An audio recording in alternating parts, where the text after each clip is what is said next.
everybody, JC here with another T&I toy review. And today's review we're going to take a look at the new DC Collectibles DC Comics Supervillains New 52 Harley Quinn figure.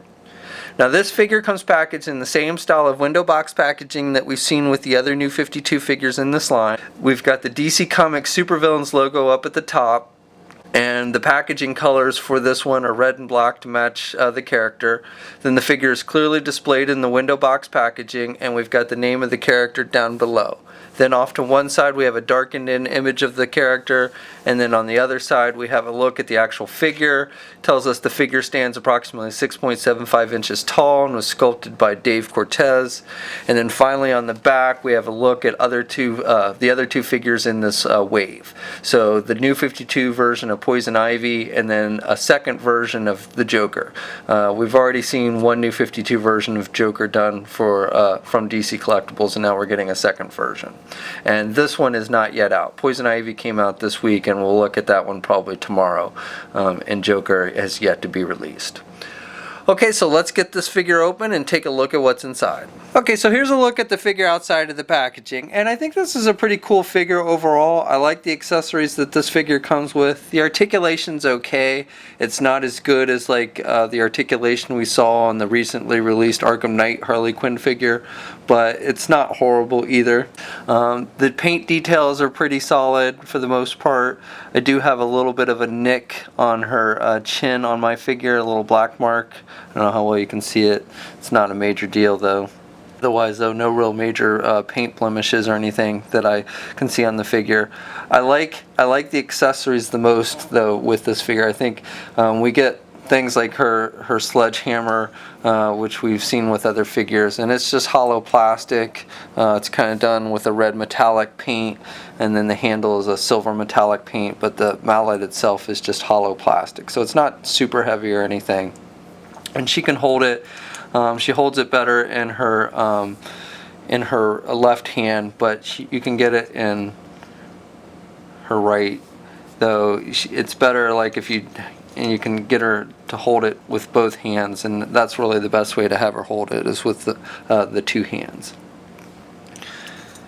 She also comes with a pistol and a working gun holster. Now the holster is just it's a soft rubber material, and it's got this strap that fits over the gun, and the strap itself, it's not like a piece that unclips or anything, so you kind of have to just kind of pull it over the gun. But once you get the gun in there and pull that piece over the gun, it stays in the holster nice and tight. And the gun itself is just black, fairly decent detailing and everything, but not like much in the way of paint applications on there. It's just a solid black. And she can again hold the gun in her left hand pretty good. And let's see. She can get it in her right hand pretty good as well, though it fits more loosely, but she's kind of got the trigger finger on the right hand, so you can get it really in either hand. And then finally she comes with these roller skates, which are pretty cool, and they've got two pegs on them, and they fit. She's got two peg holes on the bottom of her feet, so you just push them in her feet, and they fit on there pretty good. And I think you're supposed to have the black.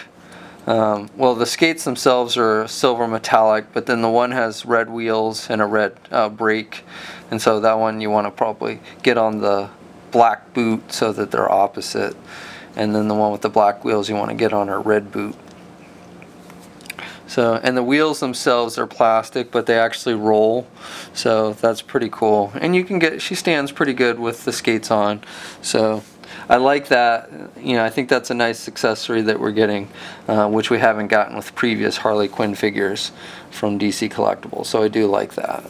The figure stands without the skates on at about 6.75 inches tall, just like it says on the packaging. And with the skates on, she stands at just about 7 inches tall exactly. As I mentioned before, no major paint blemishes on the figure. Overall details on it I think are pretty nice. Now, I'm not a huge fan of the face sculpt on this one. I don't think the face looks as good as other Harley Quinn figures we've gotten from DC Collectibles. I don't know, to me, am not a big fan of this face sculpt. Not saying it's bad or it doesn't look like, you know, what we see in the comics. I just don't like it compared to like other Harley Quinn figures that we've gotten from DC Collectibles. So she's got the black and red hair, and then she's got red lipstick, and she's got some coloring on her eyes, and she's got the black painted on eyebrows. She's got these shoulder pads which actually are articulated, and also has knee pads that are articulated, and there's some nice detailings on those, and I like the socks and how they're sculpted on there with the little line work on it and everything, and she's got little pom-poms on her boots. So that all looks really good. As I said, she's got the working holster, which is just glued onto the side of the figure, and she's got some little details like some bullets on her belt on the other side of the figure. So overall, I would say the detail on this figure is really nice. And then she's got a collar on, which is actually separate from the figure. It's not removable or anything, but it's like it's just plastic, or you know, that kind of rubberized vinyl material, and it's supposed to be like little, you know, bells, I think. Or what's supposed to be on the collar, but they're just, you know, again, that kind of soft rubberized vinyl material.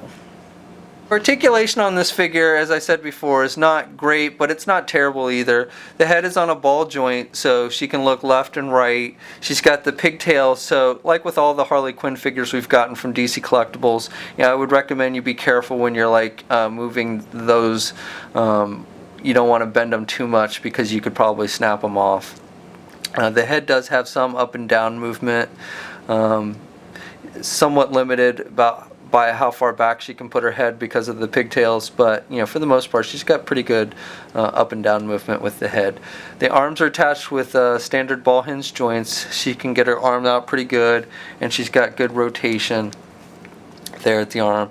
As I said, she's got these shoulder pads, but they are articulated, so they don't really restrict the movement of the arm. She does have a bicep swivel. She has a single hinged elbow, so she can bend her elbow about that much, and then she has swivels at the wrist. She has no midsection articulation, unfortunately, no waist swivel at all. Legs are attached with your standard ball joints, so she can do the splits pretty good. The pegs in there, the ball joints in there, seem to be pretty sturdy, so I don't think you have to worry too much about breakage or anything. She can get her or legs forward and back pretty good. She does not have a thigh swivel. She has a single hinged knee, so she can bend her knee about that much. And again, she's got the knee pads, which are articulated, so they don't really restrict the movement of the knee. Then she has no swivel at the boot or sock cuff, but she does have an ankle swivel at the top of the boot, but no ankle hinges or anything like that. So just got the swivel there at the top of the boot, but no ankle pivot or anything like that, unfortunately. So that's my review. Overall, I think this is a pretty decent figure. If you've been collecting the New 52 line, or you're a fan of Harley Quinn, then I think you'll definitely want to pick this one up. As I said, the articulation is so-so, especially compared to like the Arkham Knight Harley Quinn that we just recently got. The articulation's much nicer on that one. But other than that, I do like the accessories. Again, I really like the roller skates. I think those are a cool accessory that we've never gotten with a Harley Quinn figure, so I do like that. The hammers, you know, looks pretty good. I like the pistol with the holster, so I really like I think that's what makes this figure is the accessories, and the paint apps are pretty nice too. I like, you know, the black and reds and everything, and then the pearl white for the skin. That all looks really good on this figure. So this figure is hitting shelves now, so if you want to add it to your collection, start checking your local comic or specialty shop. And that's my review. As always, you know, we ask please leave a comment, let us know what you think. We will have a full gallery of images of this figure over at toynewseye.com. There will be a link in the description below for that. And if you haven't already, you know, please subscribe. And until next time, I'll catch you later.